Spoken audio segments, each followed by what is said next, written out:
Hello. This is me, Samantha, the Legal Beagle, and I want to talk to you today about a topic that I haven't talked on, but I'm going to go ahead and talk on it. First of all, I want to thank those who subscribed to my channel recently. Thank you. And I also want to thank those who have donated. Thank you. I have here with me Pingy. I go Pingy. But today, and he likes to sit in behind me. So we're going to get into this. Before I do, please like my video, subscribe to my channel, and hit that notification button so you can receive, okay? All right. So today we're going to talk about when you can't take credit acceptance or any creditor off your credit report. We're going to go there. Have I had that problem? Yes, I did. Yes, I did. I can tell you, I had to go a lot of routes. I know now, but I had to go a lot of routes in removing credit acceptance off my credit. They didn't just magically get off. I had to really get them off. I had to try everything. Now, some of you guys, I'm going to be honest, y'all going out here, these people are promising you that they can remove a judgment off a credit acceptance or any creditor off your credit report. And I want to tell you, and they charge a lot. I've known people to charge anywhere from $700 to $1,500 to $3,000. And I'm here to tell you that that is false. They cannot do it. A judgment is different than a credit, being on a credit report. A judgment is a court order. And normally in some states, it stays up for 10 years. In Tennessee, it stays for 10 years. And they can reaffirm that judgment. But they have to send you a notice that they're reaffirming that debt. Unlike with Sears, unless the company goes out of business, if credit acceptance go out of business, then you can file for what they call an automatic stay. But that's using a bankruptcy code. But see, I'm not an attorney, nor am I giving legal advice to that. But that's what you can do, and that'll stop them. But with other creditors, you have to, unless you pay them, you file bankruptcy, or you pay the debt off. They're not, or they release it. You're gonna be stuck with that debt. Okay, so this may not help you in that case, but we're gonna go with what they're on your credit. They're reporting stuff. It's inaccurate. You're trying to get them off. You know what? First of all, before you start doing this, call them and get a payment history. See, you can't fight something you don't see. But a lot of people see it. They see the debt. Okay, you gotta have something to fight with. You can't just fight out of air. They send you some in the mail, and I didn't go to court because I lost my job. That's not valid. Or this, and I co-signed for somebody. That's not valid.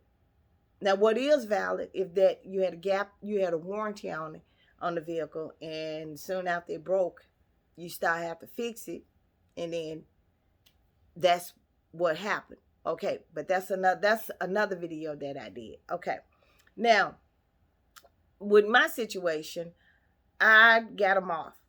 I got them off on all three of them except Equifax. Equifax, I was getting them off. They was taking them on. Equifax had 2 credit reporting accounts for me. Getting them off, taking them on. Getting them off, taking them on. So I filed with the Equifax breach. And for those of you who don't know what it is, in 2017, September 2017, Equifax announced that hackers had been into their account and affected 146 million people credit, personal information, and all of that. But what they didn't tell people was that was 3 months prior to them announcing it on September of 2017. So that meant that hackers had fun with your credit until 2017. So, and they offered credit reporting. They offered to pay for you if you had the expenses and stuff. Well, I'm part of that breach. And 4 years later, I'm still part of the breach. It's still in court.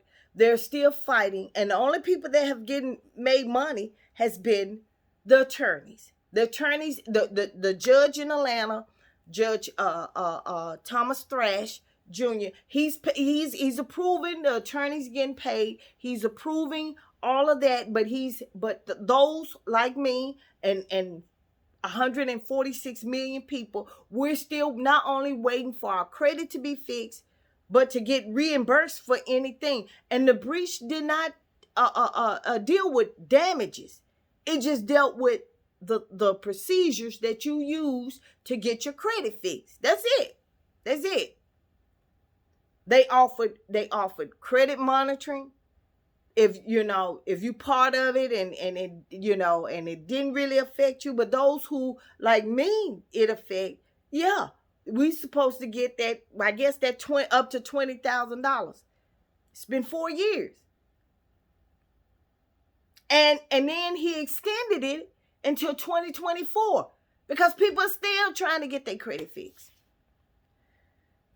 I've been through a lot. I've been denied jobs. I've been denied my insurance high, all of this stuff. So, I said, well, okay, I've been asking, how many times by the Fair Credit Reporting Act, they're given 30 days. They're given 30 days. It's been 4 years. So, I filed a lawsuit piggybacking off of that. Now, this is where it gets funny. Equifax come out of the gate trying to settle this case. Their attorneys settle this case. It's like, oh my God, but here's the catch part. Equifax violated the 2016 Comprehensive Credit Reporting Act. That's by Congress, and that's in conjunction with the Credit Reporting Act on who is authorized to get your credit and what legal steps you can take. Y'all need to read up on it. So anyway, they gave their lawyers my credit report account for them to use it to try to force me to sell. And it didn't work. They did it for like 4 or 5 months and it didn't work. So they had told Equifax, don't talk to me, shut me down, don't handle it. No, don't do nothing like that. So, me, I'm like, okay, I'm trying to settle. They telling me all the stuff they can remove. Now I'm gonna tell you something. There's certain people that you need to read up on that. You need to go up on them websites because there's certain people that have access to your credit. An attorney is not one of them. He's not authorized. The government is authorized. A debt collector is authorized. But they're not. So these lawyers, they in New York. That one in New York, one in Boston, and one in New York. Yeah, Boston, Atlanta, and New York. These three, they fight me tit for tat. I got one talking to me, one in the background that's a partner that's doing all that's coming up with all these collaborations, and then one that's drafted. So I got 3. So don't you think that when you sue Equifax, you dealing with one lawyer. No, you're not. You're dealing with a cluster of them. It could be 3 or 4. So after a while, they come to me and they using my credit. It's affecting me getting any kind of loan for me to finish school. It's affecting me every. So I said, okay. So I went to New York where the partner was, and I filed something on them. They was impersonating a credit. They were fraudulent impersonating a credit reporting act. So now I'm not dealing with 3. I'm dealing with, because for each case, it's 3 lawyers. You said, Samantha, is that hard? Yeah, it was, but I'm getting so used to dealing with 3 lawyers. It's like, if I deal with one, I'm a little bit nervous, but I'm dealing with 3. So it takes an emotional toll on you. I'm a diabetic, trying to get my credit straight. I'm applying for jobs I know I'm qualified for, but you know what? My credit is stopping me, especially when I'm dealing with fiduciary, which is money. So, okay. So then, after that, they fired the lawyer that was talking to me, that was giving me all the evidence. They fired her. And then they got this other guy in from Washington D.C. And then now I got carte blanche with Equifax. That means that I don't talk to the Equifax does not talk to, if I call that 1-800 number, I don't get them. No, I get the executive office. I got my own personal executive person that I talk to regarding my credit. So if you talk about when that's why when I tell people, I say, you know what, it's a difference between dealing with this. This is what I do. This is what I do. I don't get that 1-800 number and stay on the line and I have to go through. I got him. I got this one person that I talk to. I got his phone number. He calls me on Sundays. I can get him on Monday through Sunday. He'll call me right back. If I find something right now, today is Sunday, he gonna call me right back. He'll call me personally. He makes an appointment for me. That's the kind of mess, I'll finna say the bad word, that I have accomplished. Y'all call the 1-800 number. I got his email address. I got the lawyer's email address. All I gotta do. So anyway, they this been going on for 18 months. So I'm like, okay, well, wait a minute, hold on. 18 months, they ain't proved nothing. I done submitted everything. This judge going left field now. What he's saying about the class action and what he's saying about me is two different things. So I said, okay, all right. So I called the Chief Justice. So you said, well, why did you call the Chief Justice? Because the Chief Justice over the district court, the federal district court, he's supposed to handle the lower level judges. It's like an term event. They keep it for so many years and then they switch up and then, well, the judge that was over the Equifax, he was the Chief Justice. Now he just a district judge. So now the new Chief Justice in. So I called him and I wrote him a letter. I couldn't understand. How is it that Equifax had no information? The attorneys have nothing on me. That, I'm proving everything. I'm proving that my credit report still messing up. And this judge just prolonging it forever. Chief Justice said, well, why you need to file a motion and ask him to have a hearing on why he allowing all that stuff done. So I said, okay. Now for me, this is the year of the booty hole. I'm gonna get married by that ass. Excuse my French. So I said, okay. So I typed it up. I said, well, Judge, there's been 18 months. You denied this. You denied that. You trying to discredit my credit report. You trying to discredit my witness. My witness got five. My expert witness. Yeah, I had an expert witness. My expert witness had 5 degrees. 2 of them in math and science. He's an expert. He's the lead teacher in the math for a city, and he a county commissioner and used to be a city council, and that's how they use him when they fixing the budget. He's a pinpoint man, but you discredit him. So I said, okay, well, I want to know why is it that you do. I want to know why you doing what you doing. You have a right to ask a judge that. You have a right to ask a judge. That's you have a right.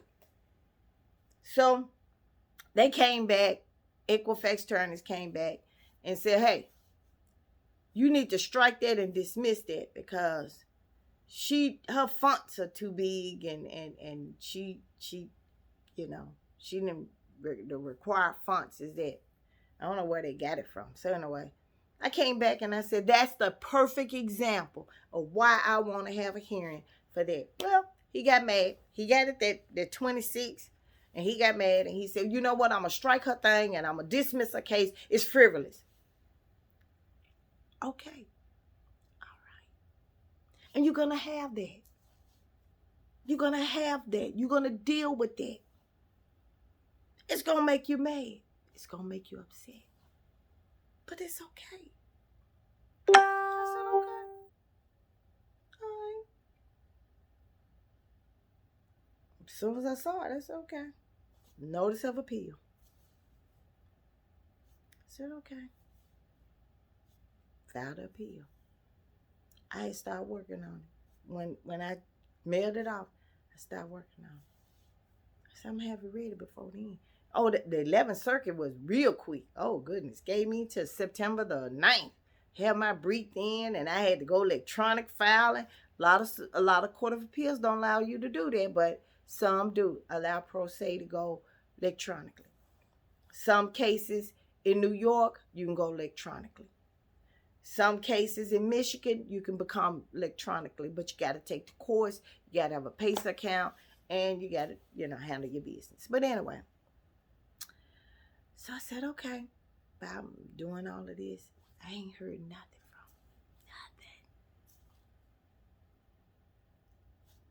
nothing. I've already completed my appeal and my evidence.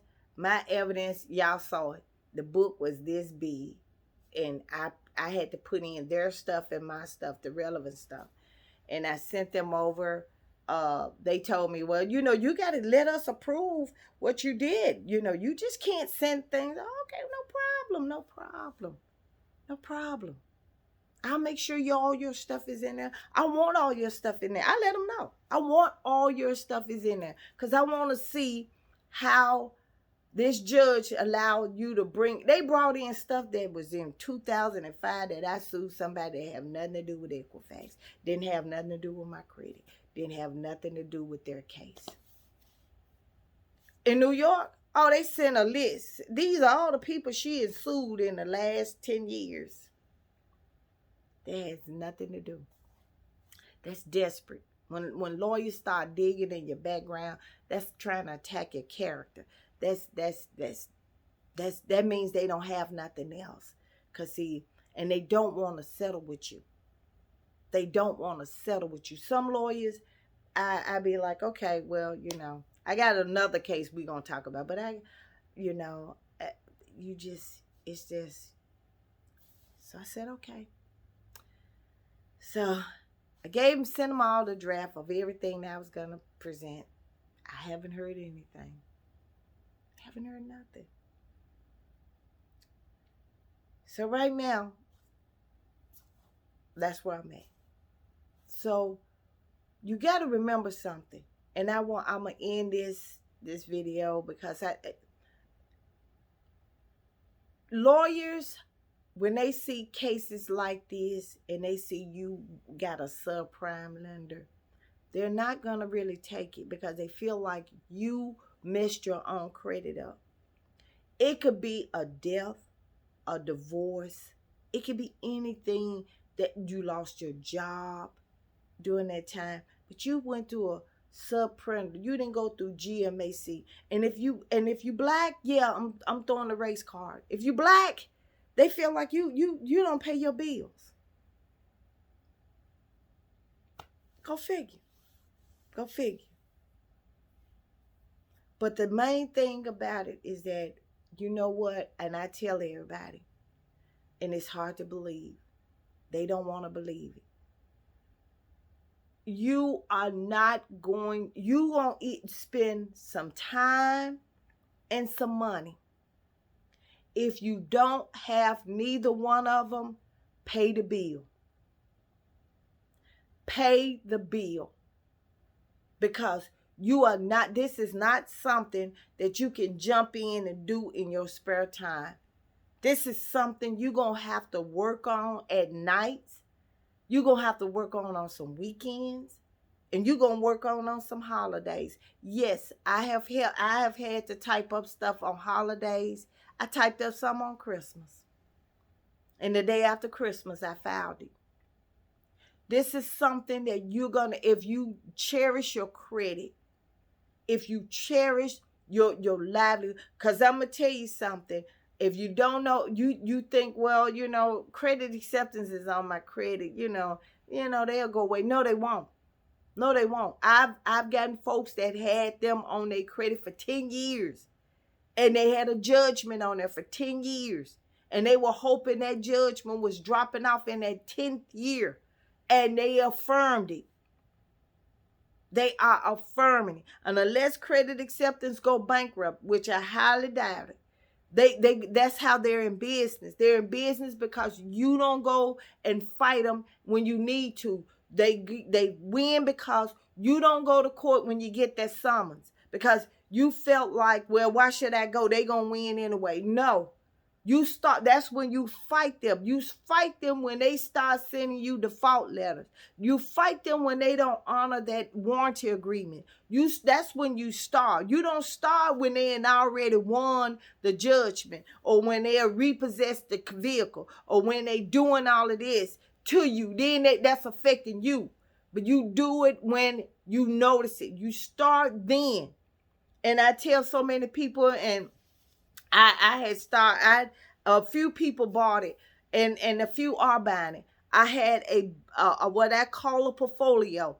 It was like a little, I took what you had.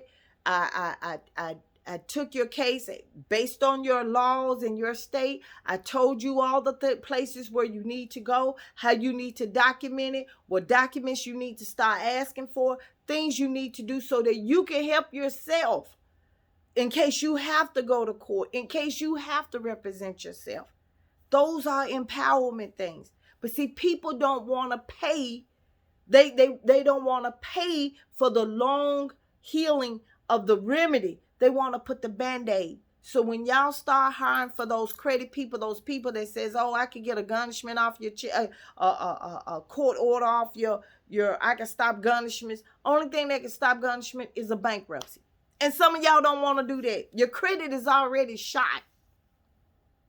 If you ain't been paying your bills, and now you trying to get a house, I guarantee you, companies do not want to deal with folks who got all them delinquent things on their credit. They like to deal with folks who got bankruptcies and then wiped it off. They ain't got no debt. But see, it's hard to tell you that. But you got to realize something. Like I said, you calling, I've had people, I've been calling them and cussing them out, and I've been calling them and telling them. Calling them ain't going to tell them, it ain't going to help. Even if you're not in a garnishment, it is not going to help. And even if you in a garnishment, they ain't going to get rid of it anyway. That's a court order. That's a guaranteed some money coming out. But some of y'all are paying credit acceptance. You don't have the car. You don't have the car, and you paying the car note. Don't have the car, and you paying them $100. I had one lady that was paying them $237 every week. I said, well, why don't you sue them?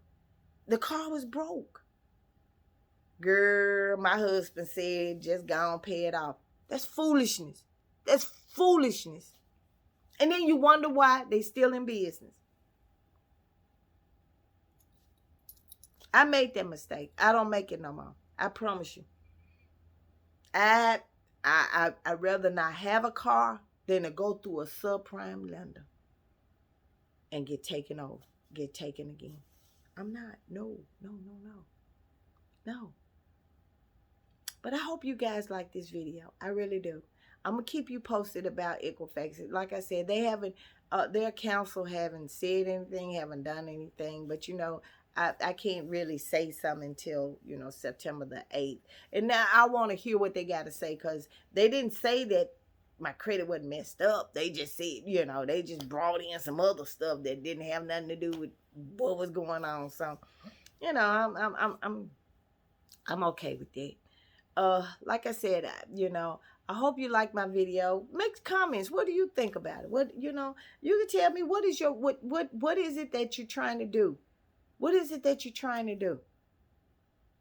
And how important your credit is to you? How is your credit important to you? How's your lifestyle? If your credit's so bad that you don't care about where you live, what kind of car, you still getting a tote your note, then that's fine.